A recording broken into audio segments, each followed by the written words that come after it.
정말로 질문을 많이 받는 것 중에 하나가 어떻게 이렇게 5개 국어를 하시게 되셨어요? 지금 이탈리아어도 하고 있어서 지금 조만간 잘하면 6개 국어까지 될 수 있는데, 아무튼 어떻게 이렇게 5개 국어를 하시게 됐어요? 라고 하시는 분들이 정말 많아요. 제가 이제 맨 처음에 이제 새로운 사람들을 만나거나 그러면은 제가 제 직업에 대해서 처음에는 제 직업에 대해서 설명하는데 몇 분이 걸려요. 그러다 보니까 웬만하면은 네, 그냥 일해요. 이렇게 말씀드리거든요. 근데 왜냐면은 제가 제 직업에 대해서 이제 말씀을 드리기 시작을 하면은 계속 신기해하시면서 이거에 대해서 또 물어보시고, 그거에 대해서 또 이거 왜 하시게 되셨어요? 그러면 외국어를 또 왜 하시게 되셨어요? 이건 또 왜 하시게 되셨어요? 이렇게 계속 질문하다 보면은 보통 2-30분이 후딱 지나가 버려요. 그러다 보니까 제가 웬만하면은 처음 뵙는 분들한테는 제 직업을 잘 말을 안 하는 것 같아요. 아무튼 각설하고, 저는 이제 그 중에서 이제 가장 많이 받는 질문 중 하나가 5개 국어를 어떻게 하시게 되셨어요? 라고 말씀하세요. 근데 이게 제가 아무리 생각을 하고 뭐 편집을 하고 막 해봐도 짧게 끝날 일이 아니에요. 그래서 오늘 그러니까 이 연대기를 갖다가 그냥 한번 쭉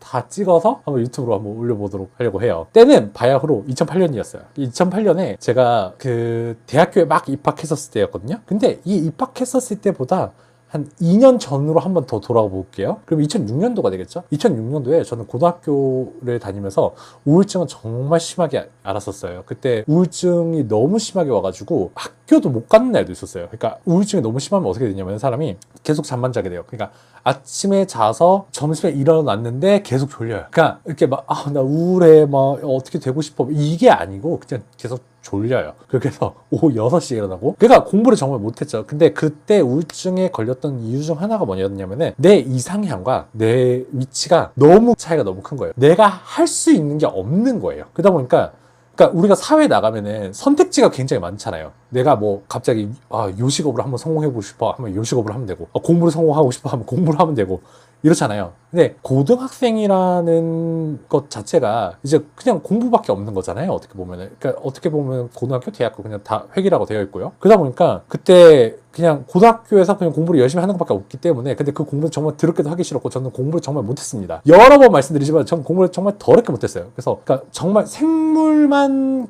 2등급 정도 가끔씩 나올 때가 있었고, 그 외에는 전부 다 아직도 기억나는 게, 우리 고등학교 다닐 때 영어랑 수학 우열반이 있었어요. 그래서 잘하는 애들은 잘하는 애들만 모아놓고, 못하는 애들은 못하는 애들만 모아놓고, 이 반이 있었거든요. 그래서 항상 하반이었어요. 열반이었어요. 열반. 이러다 보니까 정말 거기서 극심한 스트레스 받는 거예요. 그러니까 근데 그게 스트레스 중에 하나가 또 뭐였냐면은, 내가 생각하는 나의 모습과 이상향은 여기여야 되는데 나는 항상 여기 있잖아요. 그러다 보니까 거기서 오는 우울감이 첫 번째였고, 두 번째가 이제 그렇게 되잖아요. 좀 약자의 자리로 좀 내려오게 되잖아요. 그러면은 주위에서 그냥 가만히 있는데 긁어대요. 네, 사람들이 참 못됐어요. 가만히 있는데도 그냥 긁어대요. 그냥 어떤 식으로 긁어대냐면은 그냥 계속 흠집을 내는 거예요. 너 그것도 못하잖아, 너 그것도 못하잖아, 너 그것도 못하면잖아. 그러니까 독사같이 그냥 한번 물고 그냥 거기가 아파요 이러면 거기를 계속 파고드는 거예요.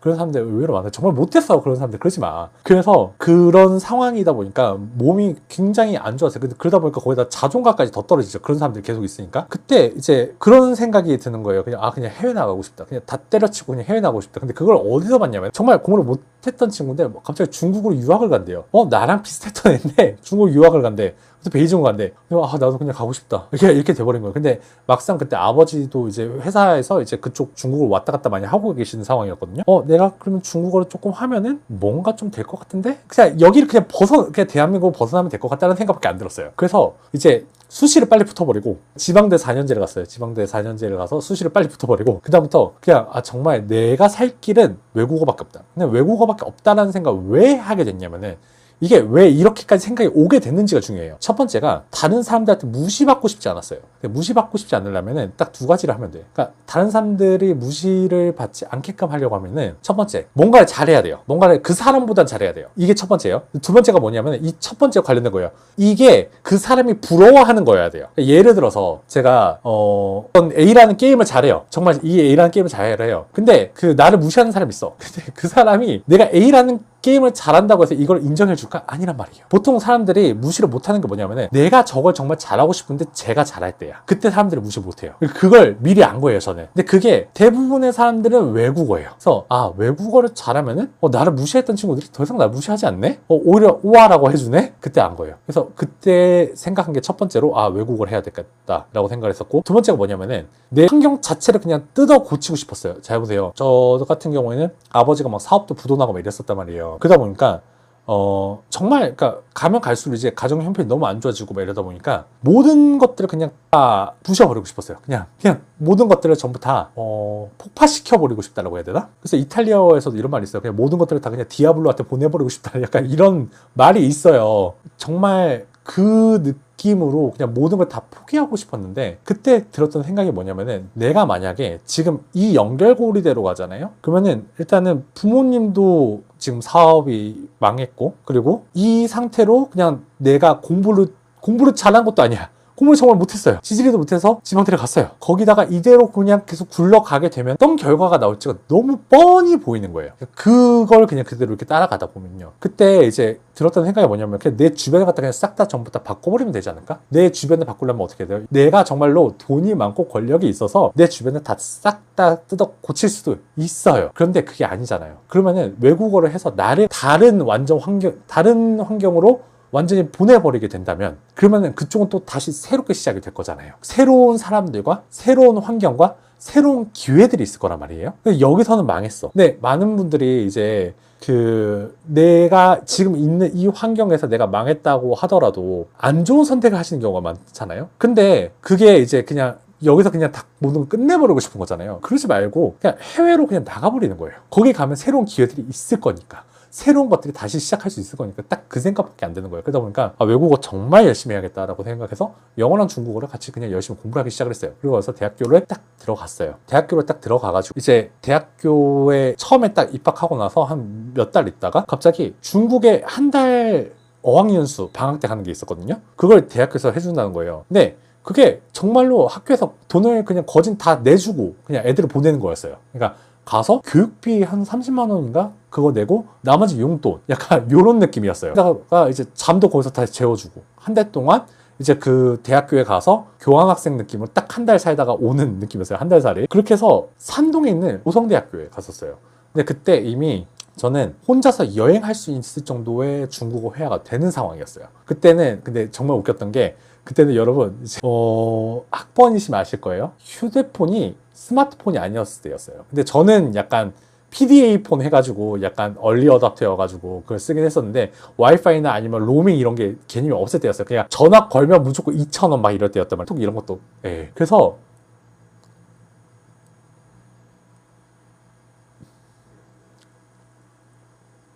그때 그 핸드폰하고 제가 이제 여권하고 지갑하고 있는 상황에서 수업을 왔다 갔다 하고 있었죠.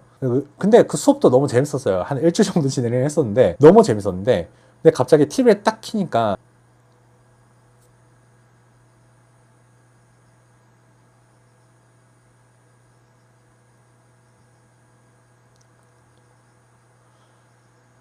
노래가 나오는 거예요. 뮤직비디오가 나오는데 이게 어떤 뮤직비디오냐면은 그때 한참 북경 베이징 올림픽을 할 때였어요. 근데 베이징 올림픽 주제가가 나오는 거예요. 근데 이 베이징 올림픽 주제가가 베이징 환영이라고 해가지고 그 당시에 있는 중국에 있는 모든 톱스타들이 다 출연을 해가지고 노래를 부르는 거였어요. 그게 맨 첫 소절이 아직도 기억나요. 인제잉니 거천시 달랄 전신공지에서 이제 이렇게 시작을 해서 베이징 환영니 하면서 베이징은 당신을 환영합니다 이렇게 하면서 노래가 쫙 나오거든요. 근데 그 노래가 너무 멋있어요. 정말 지금 봐도 너무 잘 찍었어. 근데 그걸 딱 보자마자 이제 중국에 있는 산동성에서 베이징까지 이제 기차, 그때 그 당시에 정말 느린 기차였거든요. 느린 기차 타고 막 6시간에서 9시간 정도 걸리는 거리였어요. 근데 그거 딱 보자마자 베이징 무조건 가야겠다 라고 그냥 즉석해서 마음을 먹어버린 거예요. 근데 그때 이제 저 혼자서, 왜냐면 그 학교 프로그램을 왔으니까 저 혼자서 갈 수가 없잖아요. 그냥 제가 갑자기 막 수업 빠지고 갈 수도 없고. 근데 그때가 하필 금요일이었어요. 금요일이었는데 금요일 한 2시쯤 됐는데 그 중국 저희 막 도와주던 이제 친구들이 있었어요. 그 친구들 중에 한 명이 온 거예요. 그래서 나 베이징 가고 싶어. 근데 대뜸 그 친구한테 말했어요. 그러면은 그 친구가 저한테 하는 말이 너 그러면은 우리 그 중국 그 원장 선생님한테 허락을 받아야 돼? 이러시는 거예요. 그래서 그래 그럼 허락받으러 가자라고 해서 저는 핸드폰하고 지갑하고 여권하고 이제 가방에 딱 넣어놓고 그래서 그대로 갔어요. 그때 한여름이었어요. 한여름. 가가지고 이제 그 원장 선생님 만나는 데까지 걸어가는 데만 해도 1시간이 걸렸어요. 정말 탈진을 해서 막 이러고 있었는데 원장 선생님 딱 만났어요. 원장 선생님 딱 만나가지고 중국의 원장 선생님이 갑자기 너네 왜 왔니? 이러는 거예요. 그래서 제가 갑자기 그냥 중국어로 대했더니 저 베이징 갈래요. 이렇게 말한 거예요. 그래서 근데 갑자기 선생님이 벙 쪄가지고 너가 베이징을 왜 가? 이러시는 거예요. 그래서 아니 제가 그때 중국어로 이 모든 걸 다 설명을 드렸어요. 제가 한국에서 중국어를 배울 때 그 맨 처음에 나온 사진이 그 자금성 천안문광장 자금성이었거든요. 그거 보면서 북경을 꼭 가고 싶다라고 혼자서 가야겠다라는 결심을 했다. 나는 이거 꼭 가봐야겠다. 나 정말 이거 꼭 가고 싶다. 보내달라라고 하니까 갑자기 쭉 생각을 하시더니, 그러니까 이게 나의 꿈이었다라는 걸 제가 계속 어필했던 것 같아요.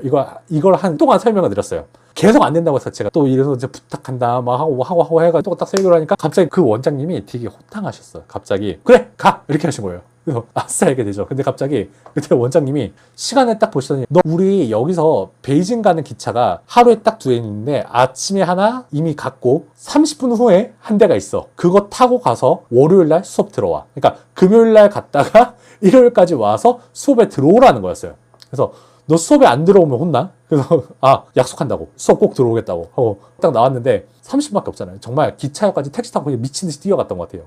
가가지고 딱 표 사러 딱 갔는데 그 표를 사는데 이제 그때는 이제 그 지금도 잉쭈어가 있으려면 딱딱한 의자라 잉쭈어라 그래요. 딱딱한 의자가 있고 근데 딱딱한 의자가 우리나라 이제 무궁화호 새마을호처럼 이렇게 그 푹신한 의자가 아니에요. 정말 그때 딱딱한 의자였어요. 그거를 타고 6시간 동안 갔어요. 6시간 동안 베이징을 그냥 간 거예요. 근데 그때는 스마트폰도 없었을 때라고 말씀드렸죠. 그냥 정말 그대로 그냥 앉아 있는 거예요. 이러고 6시간 동안. 근데 제가 말씀드렸잖아요. 그때 핸드폰은 인터넷이 되던 때도 아니었어요. 자, 숙박 안정했죠? 여권만 있죠? 휴대폰 있죠? 그리고 휴대폰은 당연히 전화는 되는 거였어요. 그리고 지갑 이렇게만 있었던 상황이었어요. 그때 그냥 기차를 탔다는 안도감은 딱 30분이었고 30분 지나고 나서부터 이거 진짜 어떡하냐? 그러니까 갑자기 밑에서부터 걱정이 막 올라오는 거예요. 어떡하지? 그리고 한 시간 되니까 그때부터는 그냥 계속 고민에 빠져드는 거예요. 이거 어쩌면 좋냐? 왜냐면 베이징 가가지고 지금 그때 출발하면 제가 6시간, 9시간 걸린다고 했잖아요. 도착하면 밤 10시였어요. 그러니까 계산을 해보니까 밤 10시더라고요. 밤 10시에 그냥 베이징 한복판에 딱 떨어지면 갈 곳도 없고 숙박 예약도 안 했고 이거 어떻게 해야 되지? 이렇게 멘붕이 오는 거예요. 그래서 이러고 있다가 그때 한참 거기서 이제 한국인 목사님이 저한테 전화번호를 알려주셨거든요. 혹시 그분한테 한번 여쭤볼까? 해가지고 전화를 했어요. 그 목사님이 받아주신 거예요. 여보세요? 안녕하세요 목사님, 저 수홍인데요, 지금 베이징을 가고 있는데 부탁드리는 게 어떠도 될까요? 뭐든지 부탁해요. 제가 가고 있는데 지금 숙소를 하나도 안 정했어요. 그러니까 그분이 하시는 말이 걱정하지 마, 정말 숙소 좋은 데로 알아봐 줄게요 하면서 전화를 딱 끊으시더니 이제 한 20분 있단가 전화가 또 온 거예요. 그래서 예약을 해놨다고, 한인민박 예약을 해놨으니까 그쪽으로 가라고 해서 주소를 딱 이제 알려주셨어요. 근데 그때부터 뭔가 진짜 천군만마를 얻은 거 같아요. 숙박이 해결됐잖아요. 그러고 나서 한 2시간 정도가 지나고 나니까 중국인들이 미친 듯이 말을 걸기 시작하는 거예요. 정말 미친 듯이. 양쪽, 막 이런 데서 전부 다 말을 걸기 시작하는 거예요. 그때 처음에는 그분들이 어떻게 말을 하냐면은 너는 어디서 왔니? 이렇게 물어보는 거예요. 저 한국에서 왔어요. 그러니까 딱 한국에서 왔다라는 말을 하니까 그때는 이제 어떤 때였냐면은 그렇게 한국과 중국이 문화교류가 그렇게 많지도 않을 때였거든요. 그러고 나니까 한국에서 왔어요 라고 하니까 갑자기 한국인에 대해서 조금 신기해 하셨던 것 같아요. 한국에서 이것도 물어보고 저것도 물어보고 저것도 물어보고 저것도 물어보고 저것도 물어보고 막 물어보더라고요. 근데 그때 이제 처음에 제가 그러니까 이런 상황을 좀 예견을 했었어요. 왜냐면은 그 전에 누나들이 항상 그 얘기했거든요. 중국 가면은 이제 중국에 와서 이제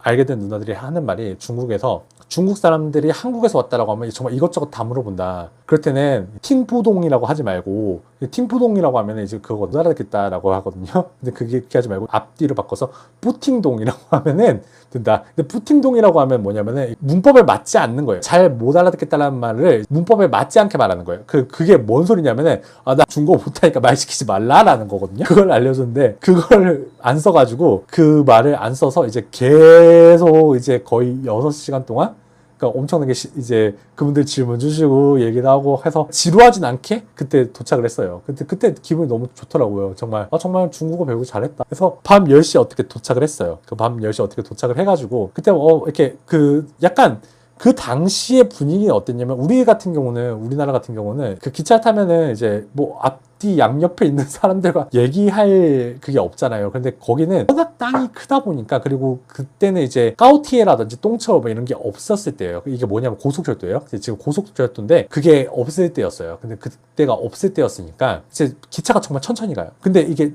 땅도 엄청 넓잖아요. 그러다 보니까 사람들이 타면 스마트폰도 있고 할 게 없어. 그러니까 얘기를 하는 거예요. 앞뒤 양옆 그냥 다 얘기를 하는 문화였어요. 그렇게 해서 이제 딱 베이징이 종착역이었거든요. 근데 딱 내리는데 사람들이 다 저보다 잘 가요, 잘 가요. 무슨 이제 단식원 패밀리들이 이제 끝나고 나서 막 이제 막 잘 가요 이러듯이 사람들이 잘 가요, 잘 가요 막 이렇게 인사하고 나서 저는 딱 나왔죠. 근데 그때 딱 나와서 약간 해외에서의 첫 번째 이제 나 홀로 서 있는 느낌이었어요. 그때가 처음이었고. 해외에 왜냐면은 기차 안까지는 나랑 같이 있어준 사람들이 있었잖아요. 근데 이제 베이징 시전이라고 해요. 베이징 시전이라고 해가지고 북경 서역에 그냥 딱 도착했을 때 이제 사람들이 바글바글 하면서 딱 나왔는데 아직도 사람들이 바글바글해. 근데 거기에 저 혼자 서 있었거든요. 밤에. 그런데 이게 해외에서 나 혼자 서 있는 느낌이 이거구나 라는 걸 그때 처음 알았어요. 그리고 내가 이걸 지금 해냈구나 라는 걸 그때 처음 알았어요. 그리고 나서 그 느낌이 나쁘지 않았어요. 무서운데도 나쁘지 않았어요. 그리고 나서 이제 빨리 숙소를 가야죠. 네, 숙소를 가려고 하는데 이제 숙소를 가야 되잖아요. 근데 택시를 잡아야 되잖아요. 근데 재밌는 게 뭐냐면은 택시를 아무리 잡으려고 해도 서지를 않는 거예요. 택시가 안 서는 거예요. 아예. 그래서 왜 안 서지? 라고 하니까 그쪽에 아예 택시가 설 수 없게끔 만들어 놓은 곳이더라고요. 근데 한참 가서 이제 택시 쓰는 승강장이 따로 있었던 거예요. 그래서 어떡하지. 근데 시간은 벌써 11시가 다 돼가고 이제 민박집 사장님 전화 오고 이러다 보니까 그래서 이제 어떡하지 이러다가 거기 앞에 딱 공안이 보이는 거예요. 공안이라고 하면 이렇게 경찰이라고 보시면 되세요. 딱 두 분이 보이시는 거예요. 그래서 가서 말 걸까? 말 걸어볼까? 왜냐면 올림픽 기간이니까 좀 잘해주지 않을까? 왜냐면은 이제 중국 사람들 공안 되게 무서워하거든요. 가서 이제 여쭤봤어요. 저 죄송한데 제가 외국인인데 한국 사람이다. 택시를 못 타서 그런데 좀 도와주시지 않을래요? 하니까 그분들이 정말 친절했어요. 도와준다고 하는데 제가 정말 아무리 정말 진짜 난리 부르스를 치고 막 이렇게 하고 쇼를 해서 안 잡히다가 그 공안분이 갑자기 손을 딱 하니까 갑자기 차가 따와서 쓰는 거예요. 택시가. 그러면서 이제 이 친구 어디까지 데려다 주라고 한 거예요. 그래서 택시 탔어요. 공안분한테 너무 감사하다고 이렇게 하고 갔어요. 가다가 처음에 그러니까 중국에 대해서 안 좋았던 이야기들을 막 엄청 한국에서 듣고 갔었거든요. 그때는 카더라가 너무 많아서 지금처럼 뭐 상하이 여행 유튜브에 대한 뭐 이런 것도 없었어요. 누가 이제 막 뭐 택시 잡혀갔다 이런 얘기만 듣고 갔다 보니까 무서운 거예요. 근데 공안이 차를 태워줬잖아요. 근데 중국 택시 기사님이 저분 누구니? 그래서 아빠 친구예요. 했던 거거든요. 근데 아빠 친구예요 하다 보면 말씀드리고 나니까 갑자기 너무 잘해주시는 거예요. 여기가 올림픽 이제 열릴 경기장이고 막 이렇게 설명해 주신 거예요. 근데 나중에 이거 재밌는 게 뭐냐면은 제가 4년 후에 여기서 교환학생을 와요. 그 올림픽 경기장 그 주변에 있는 학교로. 무튼 여기가 어디다 이렇게 막 알려주시는 거예요. 근데 너무 좋았어요. 그렇게 해서 거기 민박집에 도착해서 하루 자고 나서 그 다음부터 진짜 미친 듯이 돌아다녔어요. 그러니까 아침에 새벽에 그 천안문 광장 가면 국기 개양하는 게 있거든요. 그 국기 개양하는 것도 보고 그게 해가 뜰 때 아침에 이제 새벽에 가야 돼요. 그러니까 해가 뜨기 전에 가야 돼요. 해가 뜨는 시간 좀 전에 가서 보고 있으면 국기 개양을 하는데 이 국기가 딱 거기 다 올라오게 되면은 그럼 해가 딱 떠요. 그걸 꼭 보라는 거예요. 중국 선생님이. 그래서 그거 보고 자금성 들어가고. 근데 제가 중국 날씨를 무시했던 게 뭐냐면은 그때 막 진짜 막 40도 막 이럴 때였거든요. 이걸 40도 막 이럴 때 그 자금성까지 딱 들어가고 나니까 진짜 더위를 먹은 거예요. 정말 더위 먹어서 안 되겠다 싶어서 일단 뭐 좀 먹자 해가지고 북경오리 먹으러 가고, 그리고 나서 정말 미친 듯이 막 그 이화원도 가고 갈 수 있었던 곳을 정말 이틀 동안 다 다녔어요. 다 다니고 그리고 나서 나중에 다시 또 기차를 9시간을 타고 내려와서 이제 숙소까지 딱 온 거예요. 근데 숙소에 딱 도착하니까 그런 생각이 드는 거예요. 외국어를 하게 되면은 내가 정말 어디든 갈 수 있구나. 내가 지금 여행으로 지금 혼자서 20살 나이에 혼자서 대학생이 딱 되자마자 북경으로 혼자 갔다 왔지만은 이게 외국어가 좀 더 되면은 내가 여기서 일도 할 수 있고 내 인생 터전 자체를 갖다가 그냥 다 바꿀 수 있겠다는 생각이 드는 거예요. 그리고 나서 수업에 들어갔어요. 수업에 들어갔는데 그 원장님이 딱 말씀하시는 거예요. 쟤 오늘 수업 들어왔어? 선생님이 들어왔다고, 정시에 들어왔다고, 약속 지켰다고 하고. 그러고 나서 이제 방에 딱 들어왔는데 그 생각밖에 안 들었어요. 그러니까 내 인생을 구제해 줄 수 있는 거는 외국어밖에 없다는 생각이 들었어요. 왜냐면은 자, 일단은 돈은 가서도 벌 수 있는 거잖아요. 어느 나라든 내가 가서도 벌 수 있는 거잖아요.